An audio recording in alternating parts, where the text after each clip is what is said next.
Today is Tuesday, Parashat Vayigash, and we're learning the Gemarah from Chok Leisrael. Rabbi Elazar Chazia lahi ara deshade bekrava lefutya.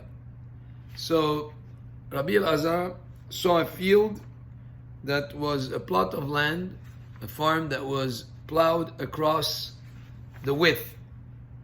Amala iteshadye leurke chapuche beiskat minech. He told that piece of land, even if you were plowed to the lengthwise rather than width, still doing business will bring more profit than what could be made from this plot of land, from farming the land.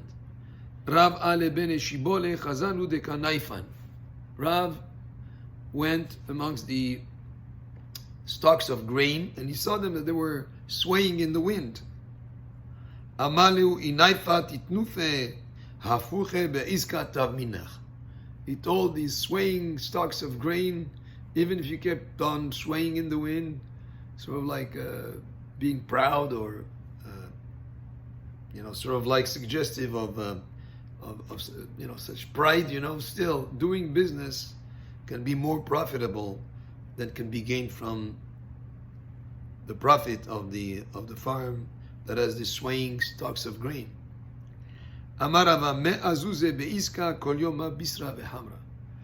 said, if you have 100 zuz in business, then every day you be able to eat meat and wine. But if you put 100 zuz into a farmland, then milcha vechafura, you'll eat salt and vegetables. In other words, you won't be able to afford wine and meat. Not just that, not just that, but he causes that farmer to sleep at night on the ground, to be able to watch over the crops once they're ready, that nobody should steal them. And also it gets him involved in conflicts with the neighboring farms, that where the border really stops is my farm and then your farm begins.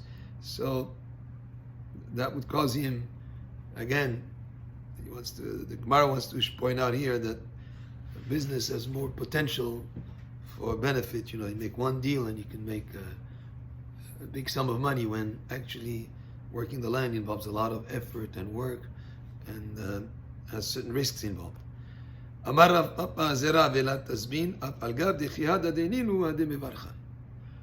advice that Rav Papa is giving in this Gemara is that better to plant, to sow, rather than buy. In other words, if you could have your own piece of land where you plant your own the food that you're going to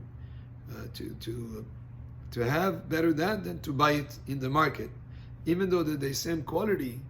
But what happens, those that you have planted, that you have cultivated, have more beracha in them. There is more blessing. It will last for longer. There's a certain quality, a certain dimension. And by the way, it's not just on the food that you plant, the plants, but also food that you make at home has more beracha. There is more, another dimension to it, rather than one that you buy just in the market. Whether it is challah that you make for Shabbat or any other food that is homemade, has another dimension. That here in the Gemara it says more racha, there is more blessing in it. Zebin velat izol. It's better to sell some of your belongings rather than in order to avoid any disgrace from begging or starving. So it's okay to sell some of what you own. But it depends what you're allowed to sell. Maybe he mentions here mattresses, but not clothing, because that maybe you won't be able to find the same one you had. Tum velat tashpitz, shpitz velat tivneh, shekol haoseh bebinyan mitmasken. It says here, better to sort of plug a wall. If there's a hole in a building, just stop it up, fill it up quickly, rather than try to do a kind of remodeling or improvement, rather than widen the hole and to fix it. But just, if you see a little hole, just fix it right away before it becomes wider, and then you have to do more.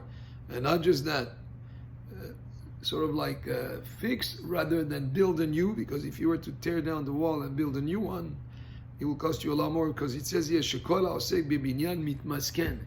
Anybody that is involved in constructing a building or building some structure always costs more than what he has in mind when he started the project, to the extent that it says he grows poor. You have a certain budget in mind for building a home, and usually, or even just a structure, it runs usually more than what you had in mind.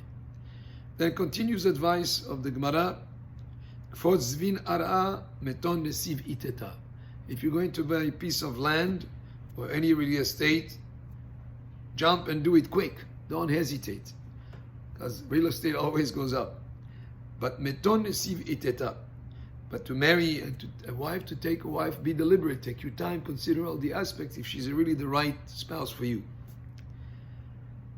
Nehid darka nesiv iteta. Come down a step in choosing your wife. The way a wife that is superior to you in rank, or maybe in wealth, she can have some, not be content and satisfied with her husband's financial or social position. So go down one level to marry a wife. However, sak darga b'chashush bina. Go up a step in selecting your good friends, because if a good friend is at a higher position, whether in terms of learning or in terms of other aspects, you will learn, you'll be pulled up with him.